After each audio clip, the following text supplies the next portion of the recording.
And then we have our top two, which is what we call the swinger and the smooth. The smooth needs no introduction. It is somebody like Ian Thorpe, somebody you look at and go, wow, that's amazing.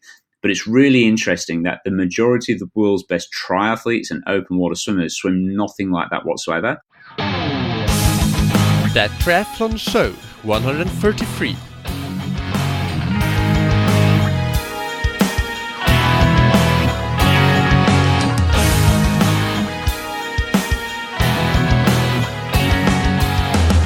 Hey, what's up everybody, and welcome back to another episode of That Triathlon Show, the podcast presented by scientifictriathlon.com.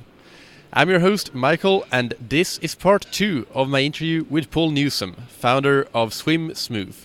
If you have not yet listened to part 1 in episode 132, you should definitely go back and listen to that first to get the full context of what we're talking about in this interview. That's also where you'll hear the introduction to Paul and who he really is and what his credibility is. For now, let's just quickly thank our sponsors, Precision Hydration, the sweat experts that help you get hydrated, stay hydrated, and perform well, even in long races in hot climates. But that doesn't mean that you should only use Precision Hydration in hot Ironman races, of course. If you want to do your best in races, you need to perform well in training. So it is essential that you train with Precision Hydration, as well as with any energy that you plan on using on race day. Train as you race, as they say. There is a lot of truth to that. So the reason that you should be using Precision Hydration is that as you sweat, you lose sodium and other electrolytes, but sodium in particular. And in the past, you may have been taking salt tablets, but you had no idea really how much you took and why you took that amount. Maybe it's something that you read in a newspaper. But did you know that the amount of sodium that you lose can vary by many, many times more or less compared to the other guy, compared to your training partner?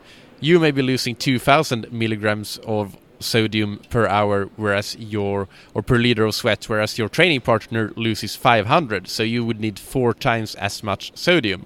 And that is where Precision Hydration's free online sweat test can help you get a handle on how much you need, because by just answering a short quiz with a few simple questions, you can find out where in the ballpark you fall on the sweat sodium content and sweat sodium loss range, and that in turn helps you choose which strength of Precision Hydration electrolyte product that you end up ordering to make sure that your electrolyte stores stay topped up during your training and racing. So you can find that on precisionhydration.com. I also have a link in the episode description and in the show notes to go directly to the quiz, to the sweat test. And when you're done, if you want to order any Precision Hydration products, you can try your first box for free. No risk at all. Just use the promo code ThatTriathlonShow, all one word, all caps, and you'll get that first box or tube of PH product for free. Try it out and see how you go, and then go back and order more if you're happy with it. Alright, that's it for an intro. Now let's get right back into the interview with Paul Newsome from Swim Smooth. What about the swimming ability level, and how does that impact at all how you look at like this kind of bread and butter training week that we've described? If you have, say, a beginner versus an advanced athlete? Yes, absolutely. I think one of our cornerstones of what we believe in, really in our philosophy, is what we call our 3 keys to triathlon performance. And whilst that might sound a little bit cheesy to use, 3 keys or 3 pillars or whatever it might be, the thing that we really believe that every triathlete needs to take into account is not just the pure technique work, learning how to develop the efficiency of the stroke, but then also how they apply themselves with the right type of training, and then equally how they adapt to the open water. So those 3 keys, technique, training and open water, very, very important, irrespective of which level you are with your training. So we get a lot of people saying, the classic thing I hear time and time again, somebody comes to me for a video analysis session and they may be sort of very much into the technique and they like the science behind what I'm telling them and the biomechanics, etc. And we get into deep conversation about efficiency and how to improve the stroke, and they'll say, and I'll have this conversation with them and I'll say, look, this is all very important. What we're doing here is very, very important, but you've still got to apply yourself properly with the right type of training. And they'll typically fire back, oh, yes, I'll do that once my technique is perfect. And I'll sort of laugh because I'll simply say, well, your technique is no disrespect, but your technique is never going to be perfect. There is no such thing as a perfect freestyle or any stroke, swim stroke. And I think a lot of people get held back on that idea that they'll only start doing training of the ilk of the red mist and the CSS development sessions once they feel like their stroke is in place, because they're often fearful that their technique is going to start to supposedly fall apart when they start to do hard training. But in reality, you almost get into this status quo there, or this cul-de-sac of just thinking, I'll start that next week, or I'll start that next month, or I'll start that next season. And the reality is that people end up going round and round in circles for 3 or 4 years without ever actually doing any true proper training work which will actually help them. And we've got a lady in the squad who, she started off with a CSS pace of 2 minutes 12 per 100 meters, which would be off the back of the slow lane in our squad over in Perth. And technically, she actually had a pretty reasonable stroke. She was just actually very, very slow. And we did some work on the tempo of a stroke, her stroke rate, and general tidying up. But I didn't discourage her in those early days from coming along and giving a CSS session a go, giving a red mist session a go, to sort of really help to endorse the technique work that we're doing. Because it's all very well having a pretty stroke, but if you can only sustain it for 50 meters and doing a drill for 50 meters and taking 2 minutes rest, then that is not efficient nor effective swimming. So I really try to encourage everybody that I coach to think about those 3 keys: the technique, the training, and the open water, and not to shy away from any of those. I had a very good lady who I believe maybe still holds the world record as the best age group female athlete in Kona, a lady called Catherine Foe from the UK. And she came for a video analysis session. She wanted to try to knock off around about 7 or 8 minutes off her Ironman swim time, to have the view of stepping up to the pro ranks.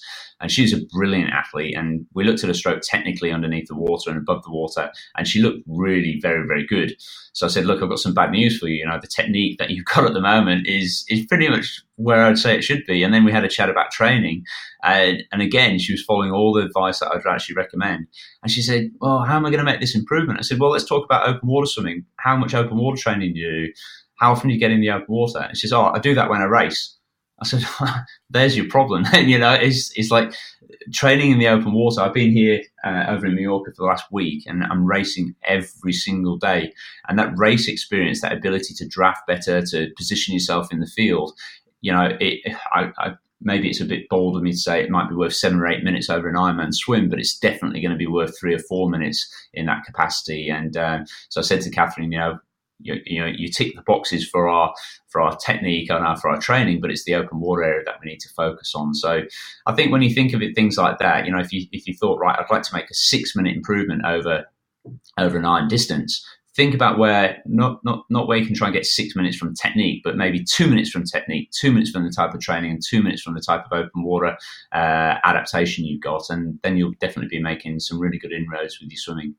And I think that the type of training that you prescribe with based on threshold pace and slightly below that's also conducive to combining technique and fitness training, because it's not hard enough that you can't focus completely on technique while you're swimming at a reasonable pace. If you have the awareness and the focus and real presence in the moment to be able to think about your stroke, it will make it a bit easier for you to go at that pace. Whereas like a pure VO2 max type session, that might just be you trying to just simply produce as much power as you can, and you can't really think the same way, at least, and focus on technique. So you will get technique training without the drills, so to say, in some of those other sessions as well. Yeah, you're absolutely spot on. I just had a little tingle go up my back when you said all those things there, Michael, because it's absolutely spot on. I think a lot of people think, this CSS stuff, it sounds like a lot of hard work, but when you actually work out the actual pace, And like you say, you set off, you realize that you can actually sustain very good technique, and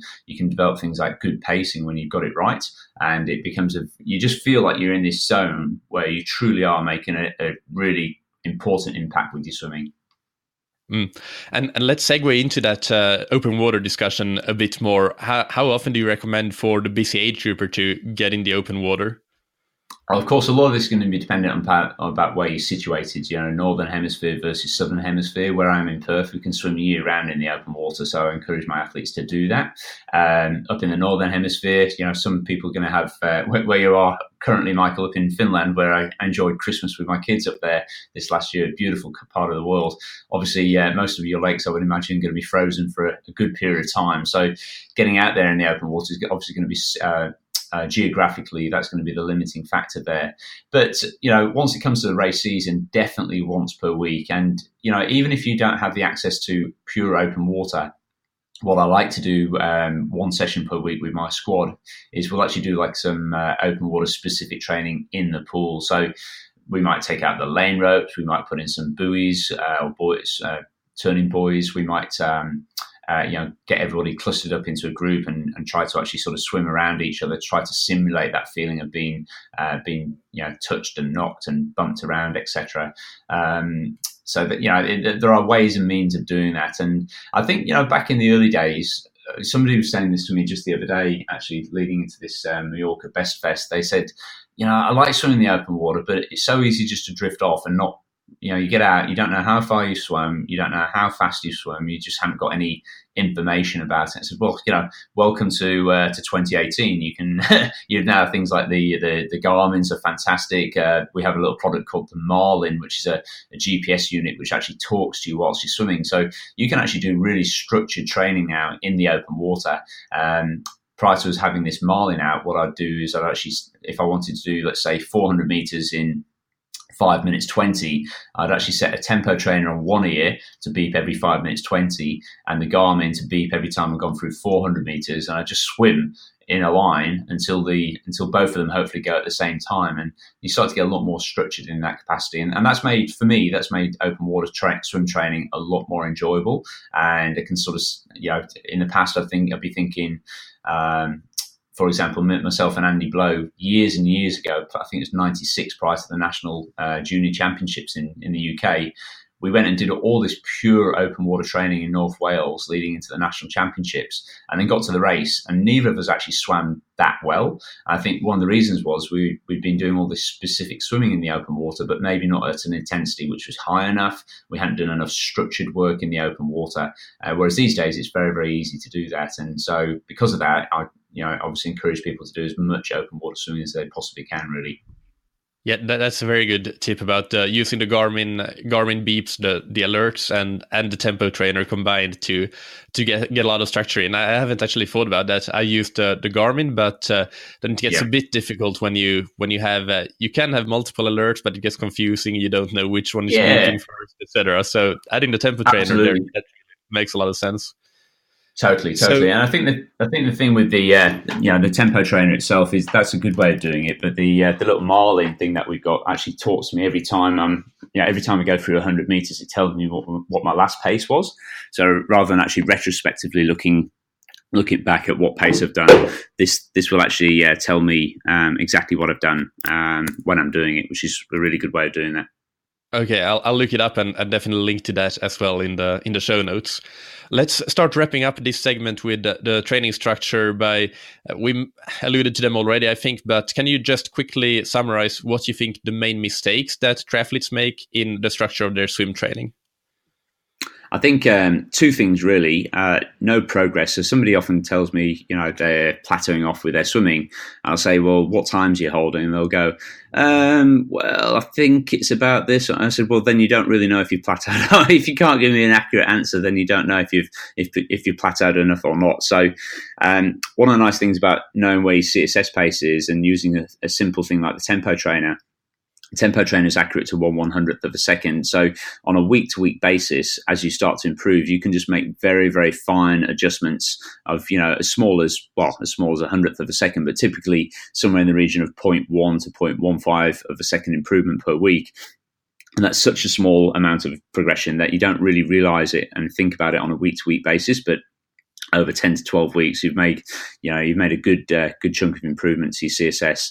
And the other thing as well is we started off talking about our pure technique session and lots of drills, etc. But I do think a lot of triathletes fall foul of having too much focus on doing too many drills and not enough focus on the type of training that they're actually doing as well. And just to step back to 2 or 3 minutes there, the idea of having these 3 keys of training, technique, training, and open water.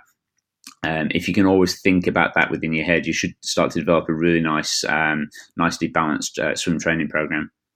Yeah, I think at this point, I've had quite a few swim coaches on the podcast, and you're all saying the same thing, that focusing too much on technique and not enough on fitness is one of the main mistakes. So for the listeners, this is starting to become a trend. So it's probably time to heed this advice if you haven't already.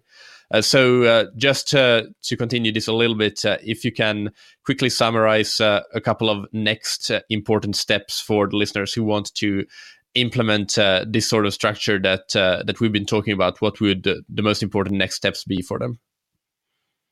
Absolutely. Well, the next step would certainly be to have a video analysis and stroke correction session done in the first stage. So we have we have over nearly 50 coaches dotted around the world who can do this for you. So you go in, you'd have your stroke analysed above and below the water and work out 2 or 3 key points for the stroke. So you've got a very clear idea that when you are doing pure technique work, you know exactly what you need to be working on. You then need to go and work out what your CSS pace is at the moment.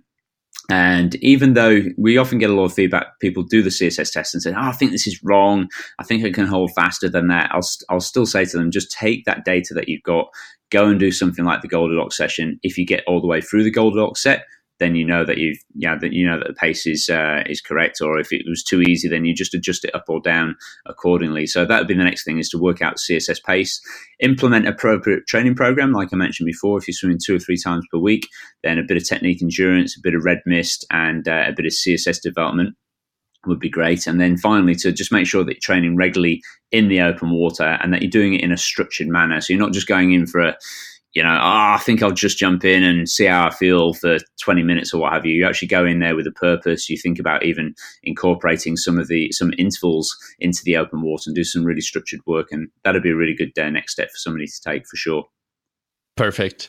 And let's switch gears a little bit and move into some other topics. And one thing that you talk about quite a bit is different strokes for different people, and that there's no one correct technique. So can you elaborate a little bit about that? Absolutely. We have a system here at SwimSmooth which we call swim types, and we basically, over the years, we've done. I've been doing video analysis now for 20 years, and I've seen thousands and tens of thousands of swimmers over those times. And in the old days, people used to say everybody needs to try and swim like Ian Thorpe, for example, because he looks long, he looks smooth, he looks very, very efficient. But we're not all 6'6" and weigh 100 kilos and have massive pecs and shoulders. And in fact, to be honest with you, most triathletes don't want to be that type of shape. So it's interesting because when you look at the Brownlee brothers, who are obviously the best of the best, they don't swim anything like that at all. So as part of our swim type paradigm, we actually recognize 6 different types of swimmer. One is what we call the Arnie. This is somebody who's fighting the water with low sinking legs. We have a Bambino, somebody who's often quite nervous and anxious in the water and struggles with their breathing. We have what we call a Kicktastic, which is somebody who sits very horizontal in the water with a big, strong, powerful leg kick. We have an Overglider, who might be somebody who tends to sort of gravitate more towards doing drills and wanting to improve efficiency, but they tend to swim with a stroke rate which is way too slow in the pursuit of that super long stroke, which they believe to be super efficient. Which isn't necessarily the case. And then we have our top 2, which is what we call the Swinger and the Smooth. The Smooth needs no introduction. It is somebody like Ian Thorpe, somebody you look at and go, wow, that's amazing. But it's really interesting that the majority of the world's best triathletes and open water swimmers swim nothing like that whatsoever. Alistair Brownlee, I'm lucky to know Alistair and Jonathan, and I often ask them what they think about their stroke. And it's surprising to hear a double Olympic gold medalist actually respond back with an expletive, basically saying that he doesn't think his stroke is very good. I say, well, yeah, what do you mean it's not very good? You're the best in the world. You're leading out the Commonwealth Games out of the water. It must be effective what you're doing. And I think we've got to look a little bit beyond aesthetics for open water swimming, because there are no style points in triathlon swimming. It's all about who is first out of the water, and obviously who is most effective. And the Brownlee brothers swim with a brilliant stroke for open water swimming, which has a straighter arm recovery, so that differs to the smooth, whereas normally the classic high elbow recovery, the stroke tends to be a little bit shorter, and the stroke rate tends to be quite a bit higher to account for people swimming around them and waves and chops. Now, that's not cue for everybody to suddenly start swimming with like a windmill arm recovery over the top of the water and a stroke rate of 95 strokes per minute, like the Brownlee brothers do, but it's certainly cue to sort of look at swimming a little bit more holistically, especially for open water swimming, and recognise that, look, how I look in the water is not necessarily connected to how effective or how efficient I am, because there are plenty of very nice looking swimmers out there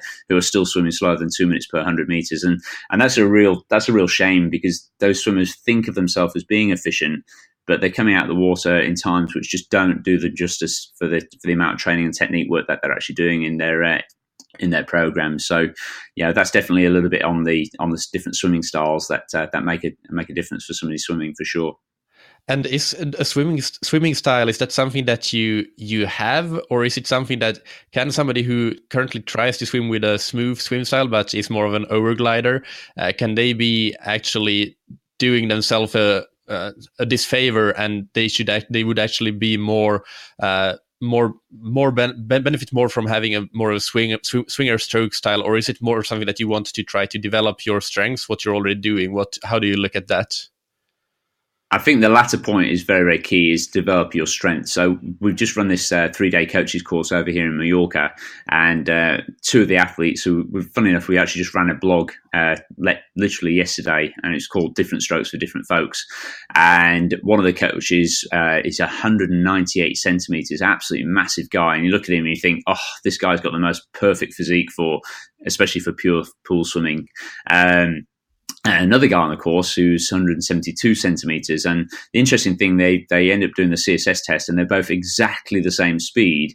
And yet the tall guy is actually swimming with the classic smooth stroke, which suits him perfectly because he has the build for it. Whereas the shorter swimmer tends to swim with more the classic swinger style. Now, if the tall guy was to try to swim exactly like the short guy, that would be a disfavor for him. Equally, and this is more typically the case, the shorter swimmer to try to swim like the taller guy, that is going to do him a massive disfavor, because he simply hasn't got the biomechanics or the build to actually be able to do that.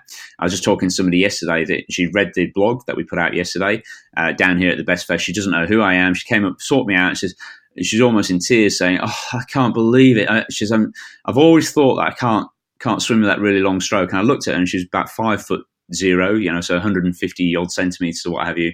And it's like a weight had come off her shoulder. She says, "I'm just going to go out there and embrace my swinger self, embrace the strengths that I've got." And I said, "Yeah, do that.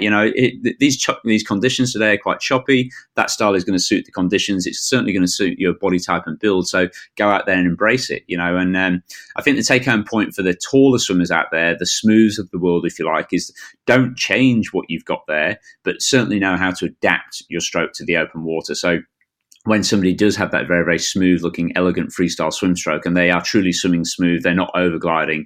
So these are swimmers swimming, better than 130 per 100 meters.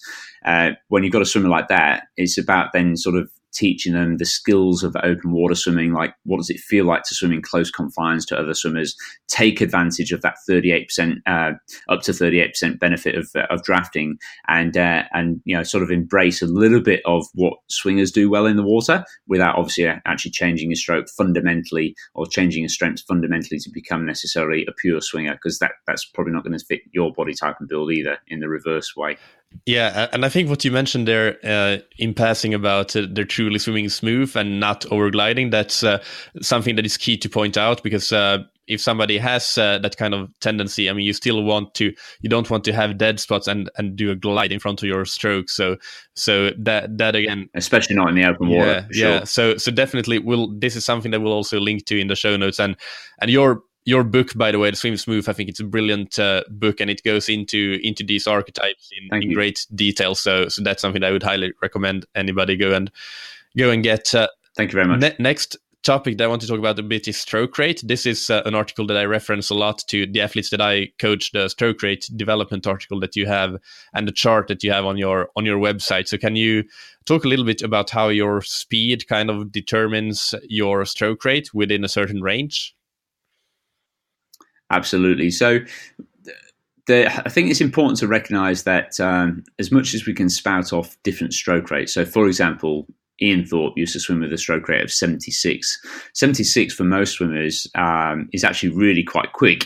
It looked slow for Ian Thorpe because he has such a long stroke as well. So it's a long, smooth, effective stroke. He does in his book talk about this idea that he could swim down the pool in 20 or 24 strokes if he wanted to. But even Ian Thorpe separates this idea that if he went down the pool in that few strokes, he'd be simply gliding and not swimming efficiently. So even one of the world's most glidey swimmers separates the word glide from efficiency. So I think the problem then comes is that a lot of people over the years have focused on length of stroke and not so much on the rating of the stroke. And it's just like riding a bike. You wouldn't say, okay, we all need to focus on, we all need to ride in the 53-12 on the gear ratio, for example, because that's only one part of the perspective. It doesn't then take into account, well, somebody can ride at 53-12, but if they're only pushing 25 RPM, then that's not particularly efficient pedaling technique, just like swimming. So working out what this is for you is very, very important. So we have this little chart that you mentioned. On the bottom axis, on the x-axis there, we look at speed, ranging from 1 minute to around about 2 minutes 10 per 100 meters. And on the sorry, I've got that wrong way around, haven't I? But on the vertical axis there, we're looking at stroke rate. And what you can actually do then is actually look at a range, basically, whereby if somebody's swimming at, let's say, 2 minutes 10 per 100, but they're stroking at 70 strokes per minute, then potentially for their given swimming speed, that stroke rate would actually be too quick for them. But equally, if you've got somebody, let's say the average triathlete swimming at around about 140, 145 per 100, but if they are doing what we call overgliding and they are swimming at, let's say, 42 strokes per minute, then they're going to be down in what we call our blue zone, whereby they are actually stopping and stalling between strokes. So when you look at this chart, you see the red zone in between, and then sandwiched in between that is this white zone, and then the blue band down at the bottom. And you want to obviously be trying to get yourself into the white zone. And you'll see that there's a bit of a range there at different swim speeds, and that's just to account for different people's heights and builds, and to sort of account for that. So there's no critical number. I couldn't say to every one of your readers or every one of your listeners, sorry, Michael, I couldn't say to them, you all need to swim at 95 strokes per minute because that's what the Brownlees do, or you all need to swim at 76 if you're swimming in the pool because that's what Ian Thorpe used to do. It's about looking at what speed you're at right now, your height and build, and what works well for the stroke. So, good coaches can actually look at a swimmer and just sort of say, that stroke rate is too quick, or that stroke rate is too slow, or yes, that stroke rate is great, we need to focus on something else. But you can do a little thing which we call the stroke rate ramp test, where you can work out what stroke rate you're at the moment, so how many strokes you're taking per minute. And then if you back it off by, let's say, 6 to 8 strokes per minute and do a series of 50 meters, where each 50, you just use a tempo trainer to make the stroke rate that little bit faster, you can get a friend on the side of the pool to count how many strokes you're doing, how long it takes you to do each lap, and also how you feel at the end of each lap as well. And then you can sort of plot this out, and you very, very quickly start to find an efficient spot for yourself, whereby you're swimming with a good rhythm, you're swimming with a stroke length which is not crazy short, and neither is it crazy long, and you're knocking out some good times, and you're actually feeling good as well. And then that starts to give you a bit of an idea about where you should be at this point in time. I used that ramp test with one of the athletes that I coach, and it's really helpful. It really helps the athlete then, especially if they combine that with some specific tempo trainer work in the period afterwards to try to get their stroke rate to that ideal stroke rate to develop that and get that ingrained. What about equipment and swim toys and tools? Which ones do you like? Which ones do you not like? And how do you kind of use them in training? I think all of my swimmers in the squad have a pair of flippers first and foremost, and we use the fins. A lot of people say, why don't you do more pure kick work? We don't do any kick work with the kickboard, but we do plenty of drills where we have the fins on. We're promoting ankle flexibility. We're promoting kicking efficiency with those fins on, but primarily we're actually thinking more so about key aspects at the front of the stroke, i.e. what the hand is doing upon entry, how the shoulders feel, to actually sort of really make the biggest gains within the stroke. So a pair of fins, I highly steer people away from the short stubby fins, especially triathletes, because most triathletes' ankles are already very stiff and inflexible, and popping on a pair of stiff and inflexible flippers just makes no sense whatsoever. So Finnies make a really good pair of flippers called the floating fins, which are nice and flexible, nice and rubberized, and those are what we use for that. A pull buoy is a must, especially for the sculling and the doggy paddle. We use a range of different paddles. I mentioned the Finnish freestylers beforehand, which are really good for hand entry. There's also a pair called the Finnish agility paddles, which don't have any straps on at all. You just have a hole for the thumb, and these will only stay on your hand if you're actually pulling through correctly. And Michael, if there's one thing in life I wish I'd invented myself, it's these pair of paddles, because they are absolutely super effective at improving somebody's catch and pull through. And then, of course, the tempo trainer as well, the Finnish tempo trainer. That would be my sort of pool kit swimming bag. I might add a band in there as well. But I think there are many products on the market, and even what I've just listed off there might sound like a lot to have in your kit bag. But so long as you know what you're using them for and can use them in a structured manner, then they really start to play benefits for improving your swimming. In your main sets in your training, are they always pure without equipment, or do you sometimes use things like paddles or pull buoy? Really good question. So the Red Mist endurance session is a pure swim session. No bits of equipment at all. Occasionally, I'll pop on the board. Okay, let's say, for example, we're doing those 10-400s, and in between those 10-400s, we might do 6 times 50 meters, almost as like a little bit of a recovery swim. So after every block of let's say after every block of 3 or 4 400s, we'll do 650s as a recovery swim. I'll give the swimmers the option to use pull buoy and paddles during that section, but it usually is an option as opposed to you must use pull buoy and paddles during this set here. So yeah, there is that one session per week where we try not to use any equipment at all and try to really simulate. And if the triathlete occasionally we'll get people saying, can I wear a wetsuit during that session?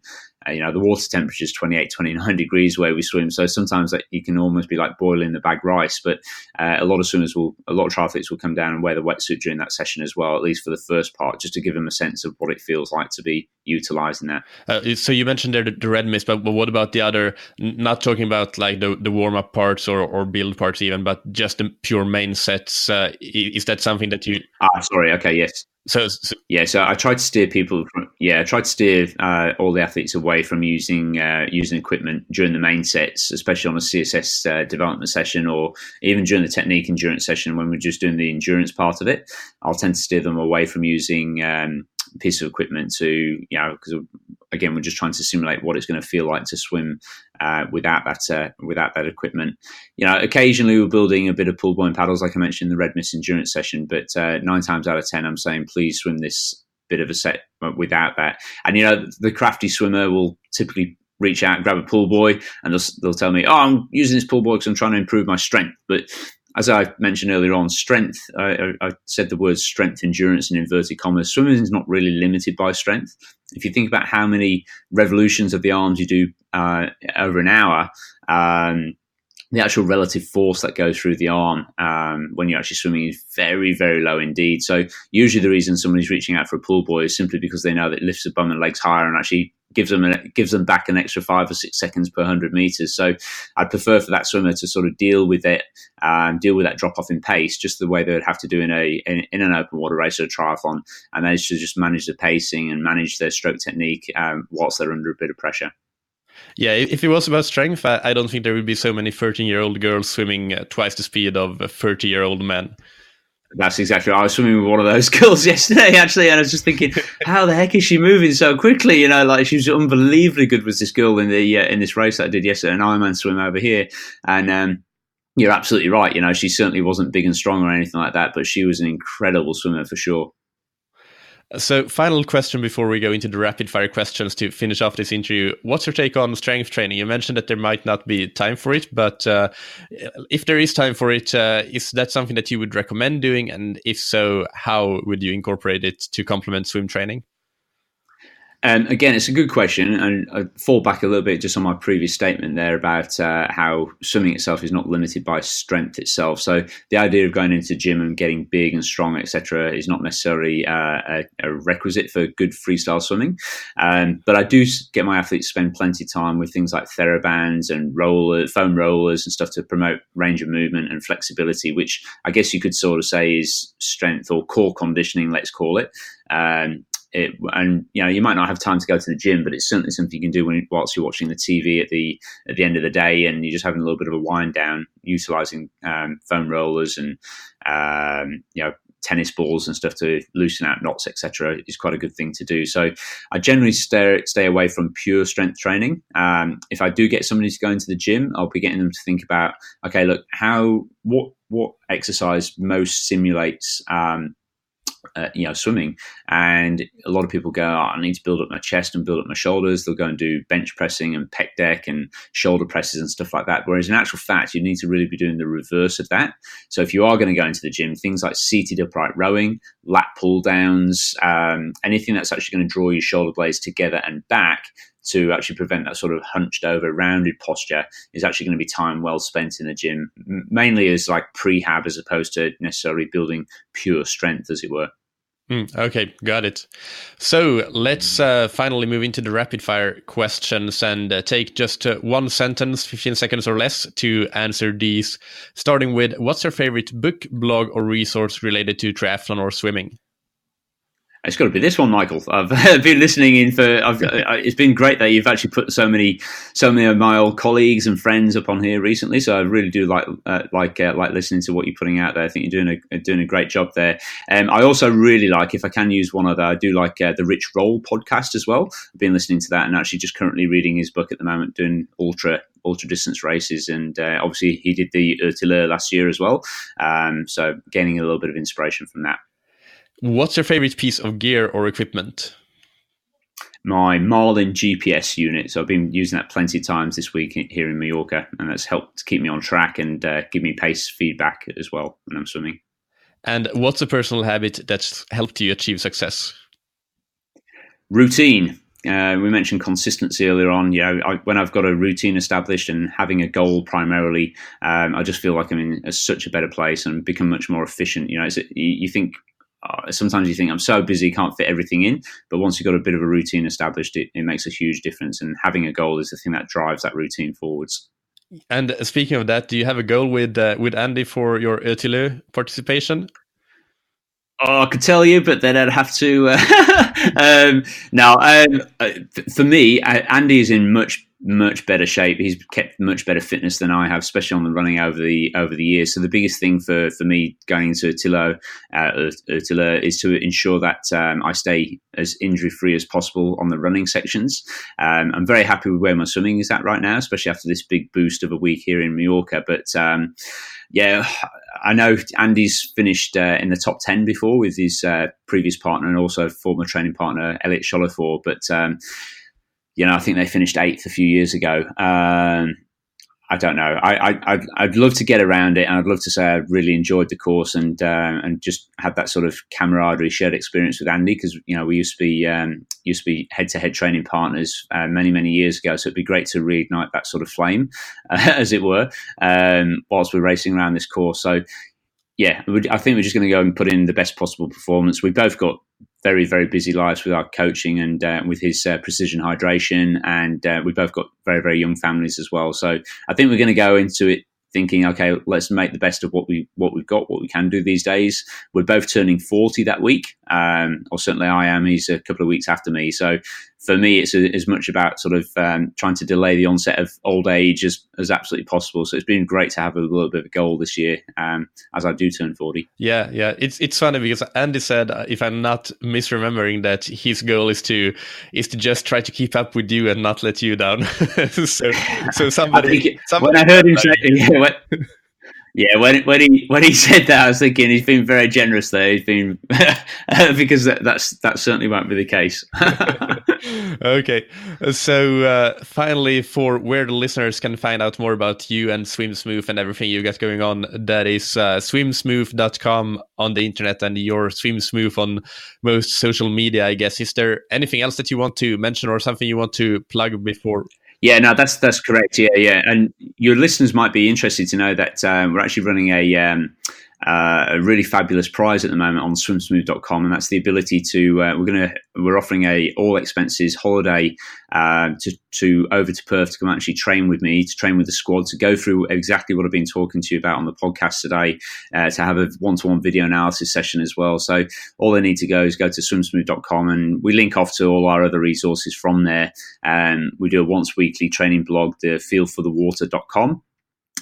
Which allows, but once you sign up to that automatically then puts you into the running for this prize, which we're going to announce in December this year, and we'll be doing that every December going forward. So it'll be a prize, one trip per year to come out to sunny Perth to come and train with myself and the SwimSmooth squad, and to do some work on improving your swimming. Yeah, definitely sign up for that newsletter as well. It's one of the few newsletters that I'm still on, and still at least one of the few that I still read, because I think it's absolutely brilliant advice that gets into my inbox every week. So I really enjoy that. Thank you, Paul. This has been absolutely brilliant, and we've gone for a long time, so this will be 2 episodes, but I think it's well worth it, and I'm sure that the listeners will enjoy. So you have a great rest of your day, and we'll talk again soon. Brilliant. Thank you very much, Michael. It's been great to be on the show.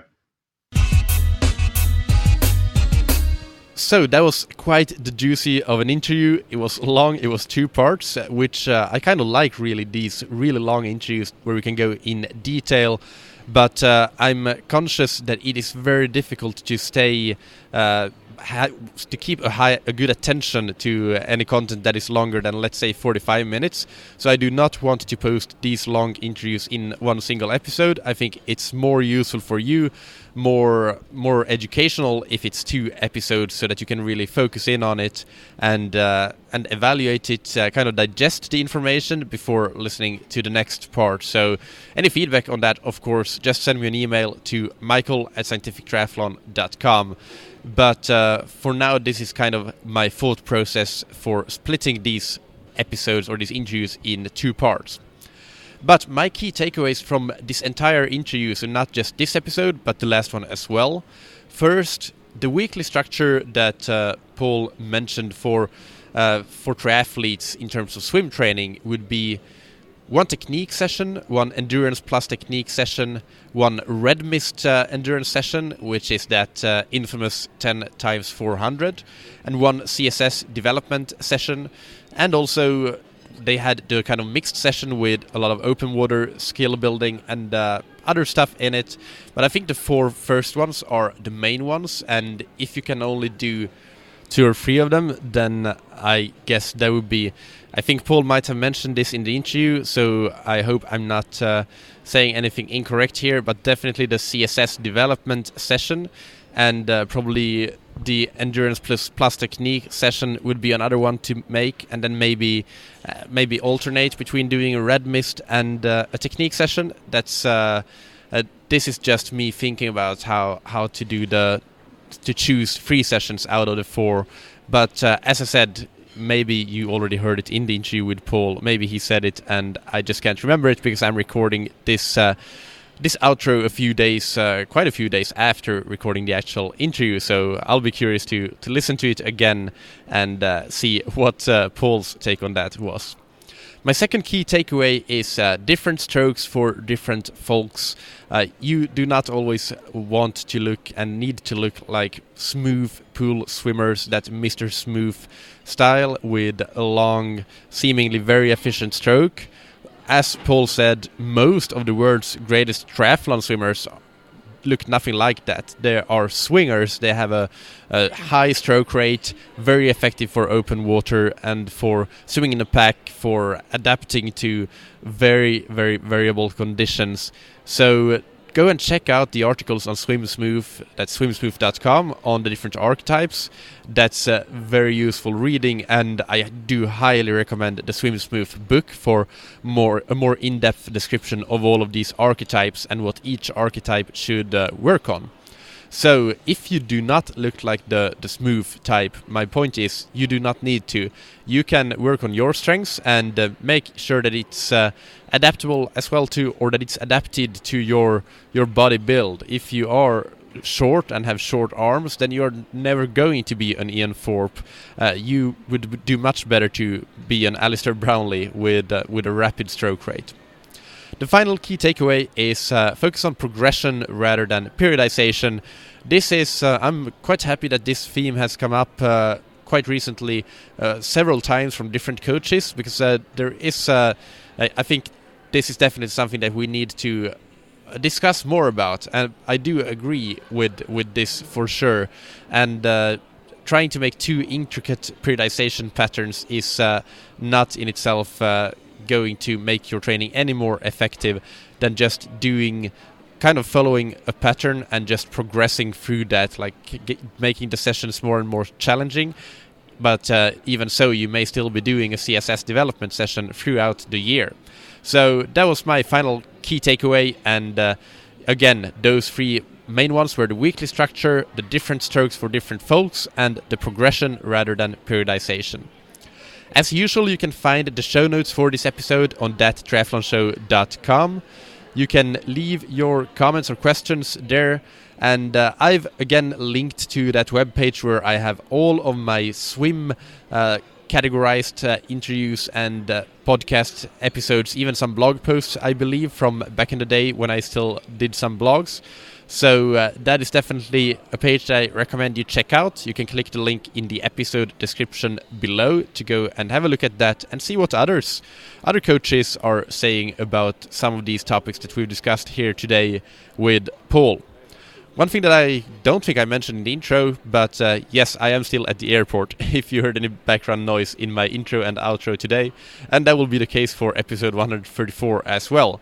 I have a couple of hours to kill here before flying back to Lisbon after spending a week in Finland at my family's place. But next episode will be with AJ Johnson, who is a coach for D3 Multisport. We had Mike Ritchie on before, who is the founder of D3 Multisport. And AJ is a fantastic coach who also works for that company. And our topic will be how to structure your triathlon training for different scenarios of time availability. So, for example, how should you train and structure your training week if you have 6 hours per week available to you versus if you have 16 hours per week available, and so on. We'll cover all of these scenarios. So that will be a good one. Stay tuned for that. Subscribe if you haven't already. And finally, I want to once again ask you to share this podcast with all of your triathlon and endurance sports friends. And please, please, please rate and review it on iTunes if you feel you're getting value out of it. That's how you can do me a favor back and make sure that the podcast reaches a larger audience, which really, really helps. So thank you in advance for doing that. Also, big thank you to Precision Hydration, who is the sponsor of this podcast. You can find them on precisionhydration.com, where they have a free online sweat test, so you can learn about your individual sweat, or your sodium needs, I should say.